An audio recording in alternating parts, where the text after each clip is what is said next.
All right, let's look at ion concentrations in acids and bases. So here's hydrochloric acid, and if you look at hydrochloric acid as an acid, it's a strong acid. You put it in water, it's going to ionize completely, and so it's going to put a lot of concentration. So in that particular case, if you just put this in water, and you know that your hydrogen ion concentration is going to be greater than your hydroxide ion concentration. If the concentration is equal, it's neutral, but in this case, you've got hydrogen ion greater than the hydroxide ion concentration, and so we would call this an acidic solution.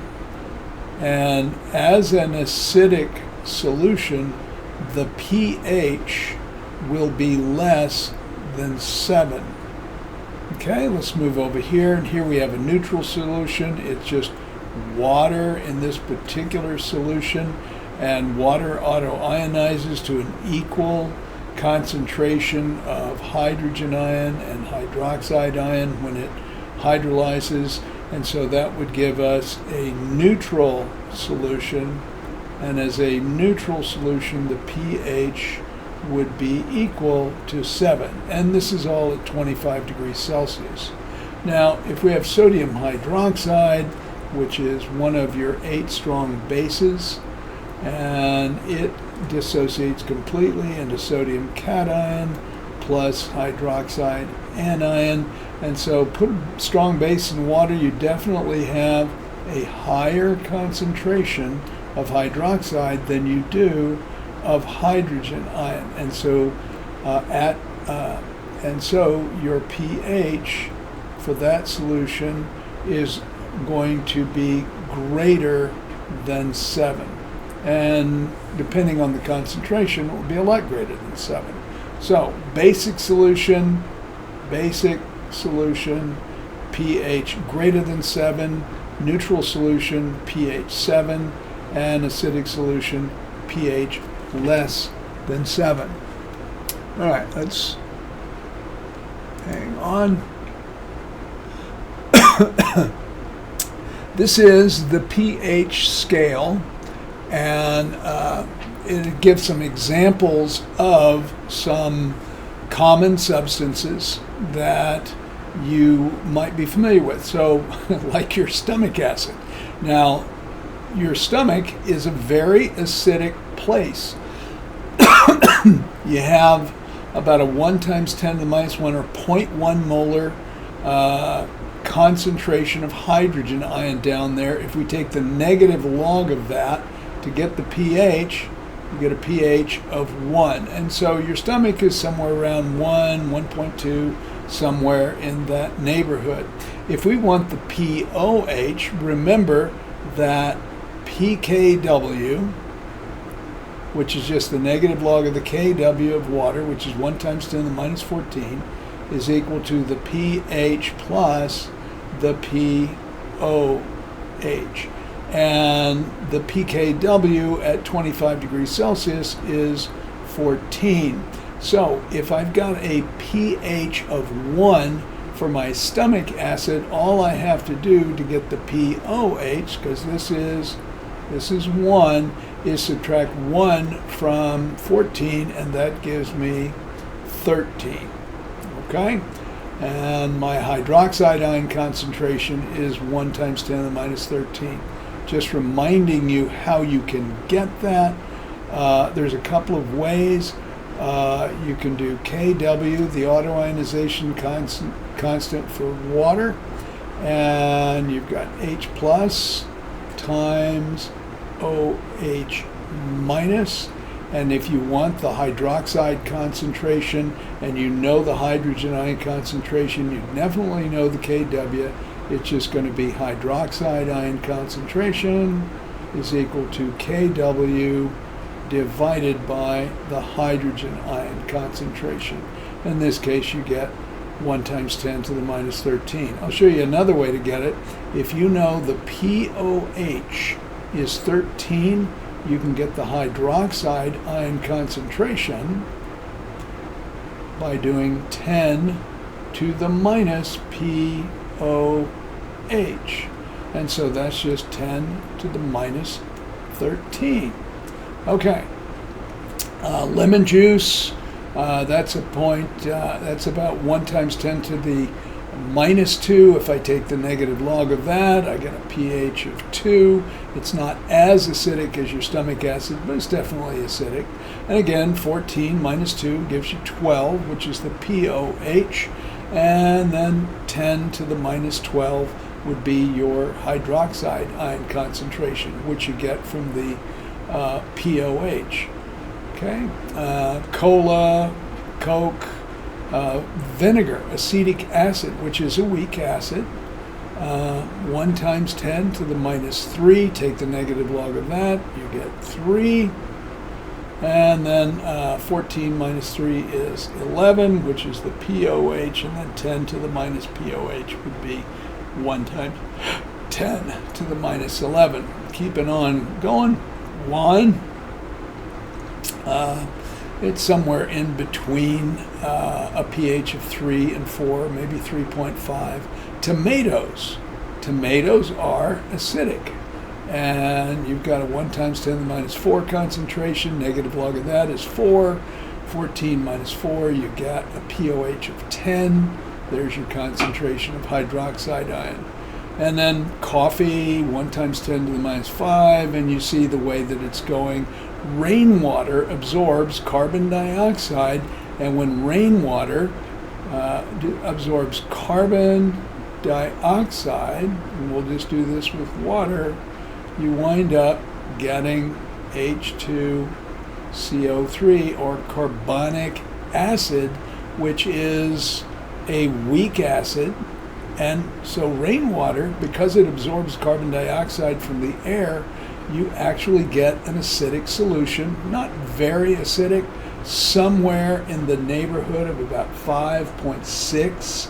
Okay, that would be right there, somewhere between 5 and 6. I think it's about 5.6 is the pH. Saliva is acidic because you have to break down foods, and then milk. Milk has the lactic acid in it, so it's just very, very slightly acidic. Now we are neutral across the board. Okay, and then human blood, I think that's about 7.2. So you are a little bit basic. All right, then you go to seawater, somewhere in the neighborhood of,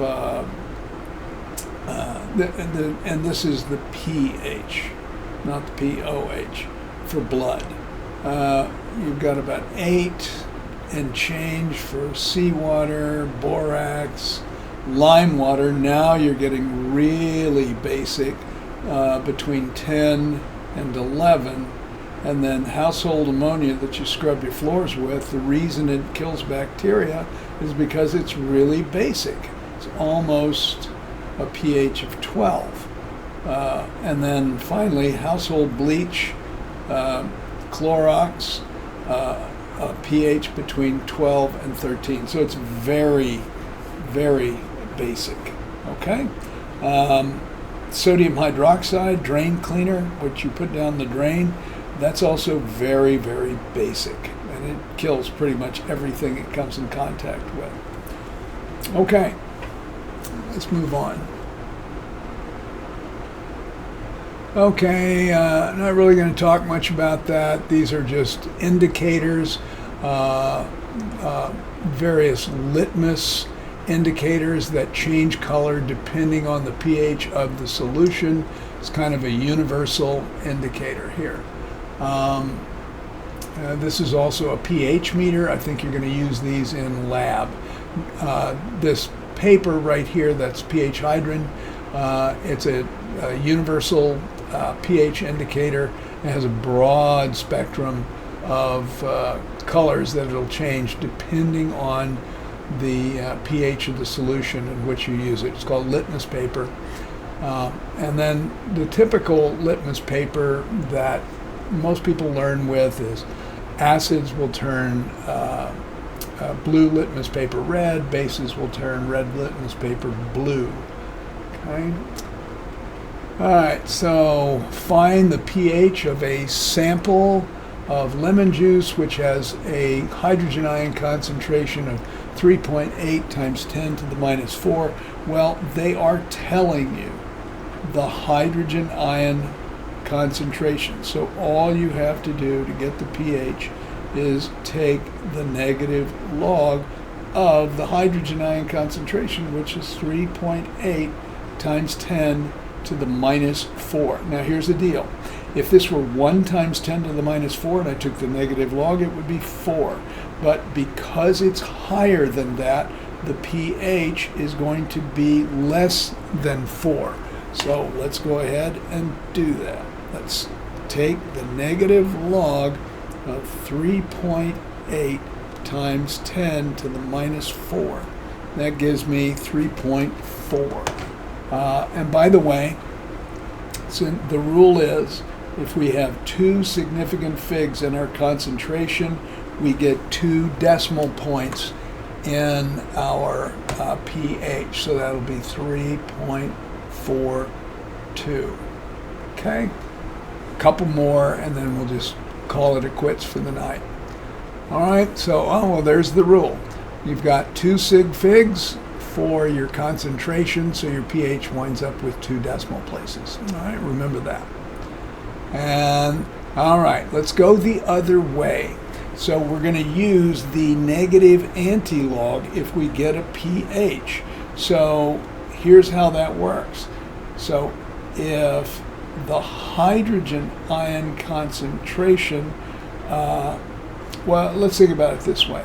The pH is equal to the negative log of the hydrogen ion concentration.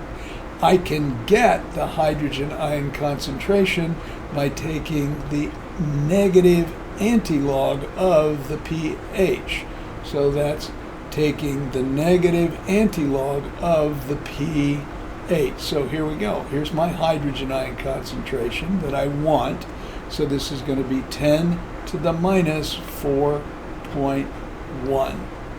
Okay, so let's do that. So 10 to the minus 4.1, and that gives me 7.9. I've got 1 decimal place, so that means I'm going to have 1 sig fig. Okay, so that's going to be 7.9 times 10 to the minus 5. I'm going to go ahead and round that to 8 times 10 to the minus 5 molar NH plus. Okay. Okay, example, pH of a strong acid. Find the pH of nitric. If this is a strong acid, then 0.25 molar is the concentration of the nitric acid. Here's nitric acid, HNO3, 0.25 molar. It dissociates completely into hydrogen ion and nitrate, so that's going to be 0.25.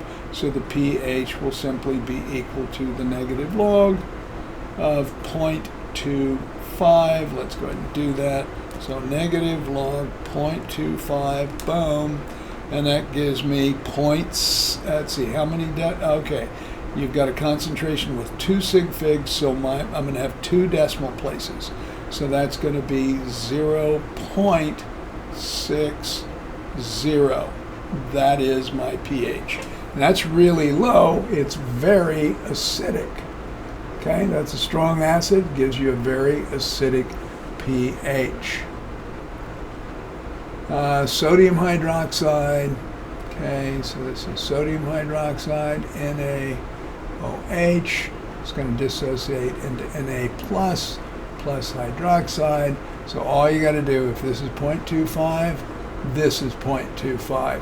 We're going to go ahead and we're going to get the pOH.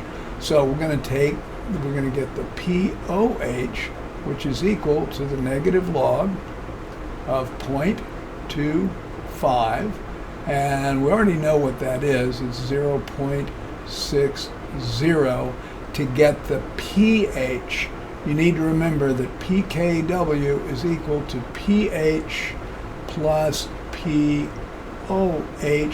If the pOH is 0.60, then, and the pKw, and this is all in the case that the temperature is 25 degrees Celsius. So we're going to calculate the pH. So all I have to do is subtract 0.6 from 14. So the pH is equal to 14 minus 0.60, which gives me 13.40. That would be my answer. Okay. I'd like to get to a weak acid problem. Let me see if we've got one weak acid problem. Okay. I'm just going to do one and show you how this works. And, oh boy, there's just lots of stuff here. Just scroll. Okay. All right. Here's the deal. Example of pH from AKA. This is a weak acid, niacin. What is the pH of a 0.010 molar solution of niacin? So here's how it works. This is an equilibrium problem, guys. So I've got niacin. I'm just going to, in general, call it HA. We are going to ionize it to H plus A minus. All I care about is that concentration. I've got a 0.010 molar concentration. I don't have any of this to start or any of this to start. So this is going to be an ice table. And so this will be minus X, this will be plus X, and 0.010 minus X, X, and X. Now, if you watch the equilibrium problem that I did for chapter 15 and posted earlier tonight, you don't know. Okay, I posted it earlier. I want to know whether or not I can avoid a quadratic equation by assuming that this X is small relative to that starting concentration. And I said the rule was that if K was at least 1,000 times smaller than your starting concentration, that you could ignore it. That is that X, when you solve for it, will be less than 5% of this starting concentration. So here's the deal. I'm going to take my 1.5 times 10 to the minus 5, and I'm going to divide it into my starting concentration, and I'm going to see what kind of number I get. The numerator is larger, so I'm going to take 0.01 divided by 1.5 times 10 to the minus 5 and see what I get. Well, I don't quite get 1,000. I get 667. Okay, so this is 667. It's actually 6666, but that might freak people out, so I'm just rounding it to 667. So here's the deal. I'm going to take a shot and assume that X is small, and then I'll check at the end. So here we go. I'm going to write my equilibrium constant expression. Ka is equal to H plus times A minus divided by my starting concentration of HA. And what I'm solving for is H plus. Okay? And so if I do that, here's the deal. let's go ahead and just plug things in. I've got 1.5 times 10 to the minus 5 is equal to x times x, which is just x squared. So if I'm solving for h plus, I'm also solving for a minus, but I don't care about it. And so this is just going to be, I'm ignoring this x, and then I'm going to check whether it's small enough to ignore. 0.010. And so I'll have x squared is equal to 1.5 times 10 to the minus 5 times 0.010, and then to get rid of the square, I'm going to take the square root. So let's go ahead and do that. So that's going to be the square root of 1.5 times 10 to the minus 5 times 0.010, and that gives me, let's see, how many, that gives me 3.9 times 10 to the minus 4. So x, which is equal to my hydrogen ion concentration, is equal to 3.9 times 10 to the minus 4 molar. I'm going to go ahead and calculate the pH, and so the pH will simply be equal to the negative log of 3.9 times 10 to the minus 4, and it's going to be a little bit less than 3, so negative log of that, and that gives me 3.41. So I've got a pH equal to 3.41. Now I need to figure out whether this x is small enough to ignore. I don't know. Might not be. So I'm looking for the percent ionization, which is going to be 3.9 times 10 to the minus 4 divided by 0.010 times 100. Okay, so here we go. So that's going to be 3.9 times 10 to the minus 4 divided by 0.01 times 100, which gives me 3.9%. Well, it's less than 5%, so that means it's okay. All right, hope all that made some sense. This video's already gone on too long. I am going to quit for the evening. Have a good weekend.